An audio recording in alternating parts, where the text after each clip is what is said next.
Πάμε να επισκεφτούμε την εντυπωσιακή Ιερά Μονή Κοιμήσεως της Θεοτόκου Αλυφύρας στην Ηλία, που είναι γνωστή ως Μονή Επετού. Τα κτίρια της Μονής είναι κυριολεκτικά κτισμένα στην επιφάνεια του κατακόρυφου βράχου και υψώνονται σε 5 επίπεδα που περιλαμβάνουν κελιά και βοηθητικούς χώρους.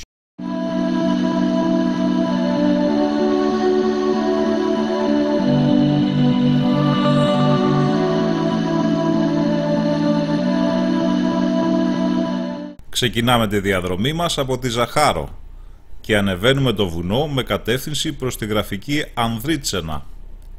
Υπάρχει και εναλλακτική διαδρομή από αρχαία Ολυμπία Κρέστενα. Στην όμορφη ελληνική επαρχία δεν κυκλοφορούν μόνο αυτοκίνητα στους δρόμους όπως βλέπετε. Πολλές φορές συναντάμε τα κοπάδια με τα συμπαθητικά αρνάκια ή τα κατσικάκια από τους βοσκούς που μένουν εκεί κοντά και τα πάνε βόλτα για να βοσκήσουν εκεί τα χορταράκια της περιοχής.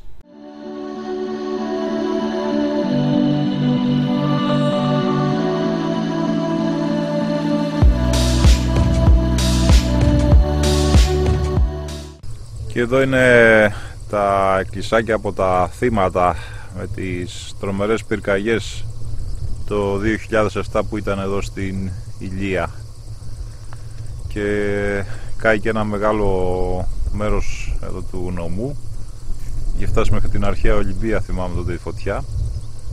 Πάρα πολλά χωριά είχαν καεί και είναι και ένα μνημείο πιο πάνω για όλους τους ηρωικούς εδώ πυροσβέστες που έπεσαν στο καθήκον και τους ανθρώπους που κάηκανε παγιδευμένοι από την πύρινη λέλαπα.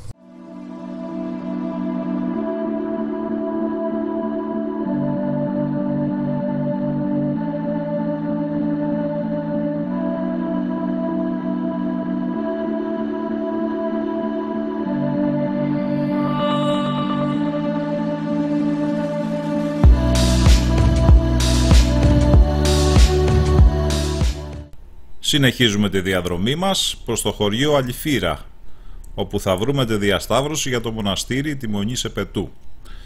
Πρώτα όμως να κάνουμε μια στάση για δροσερό βουνίσιο νερό κατευθείαν από την πηγή.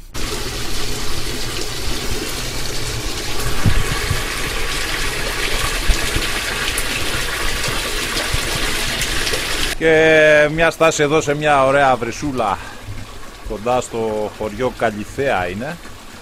Έχει και ένα κιόσκι εδώ για στάση, είναι ωραία. Και θα συνεχίσουμε να πάμε να βρούμε τη Μονή Επετού. Ωραία η διαδρομή, ξεκινάει από κάτω και πάει από Ζαχάρο και πάει για Ανδρίτσενα. Και μετά θα πάμε και στο ναό του Απόλλωνα να δούμε, που είναι και αυτό διάσημο αξιοθέατο εδώ της περιοχής.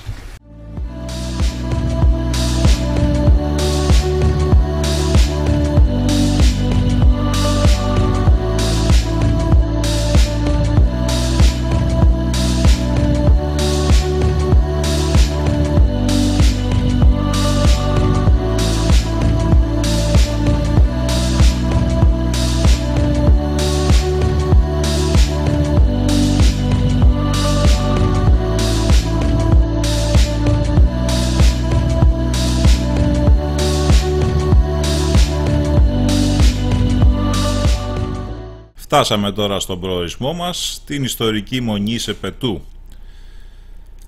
Τα κτίρια της Μονής είναι κυριολεκτικά χτισμένα στην επιφάνεια του βράχου και υψώνονται σε 5 επίπεδα που έχουν τα κελιά, το καθολικό και τους βοηθητικούς χώρους.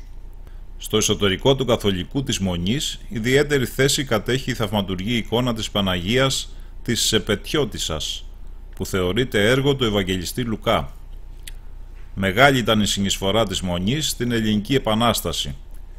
Πολλοί ήταν οι αγωνιστές που έδωσαν τον όρκο «Λευτεριά ή θάνατος» μπροστά στην εικόνα της Παναγίας, και μέσα στο μοναστήρι λειτουργούσε κρυφό σκολιό.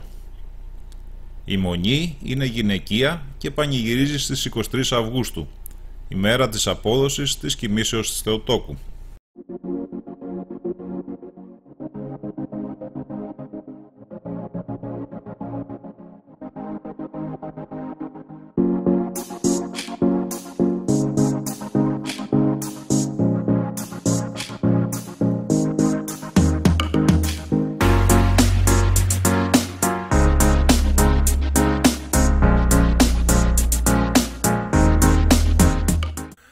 Εδώ είμαστε, φτάσαμε στην Ιερά Μονή Σεπετού.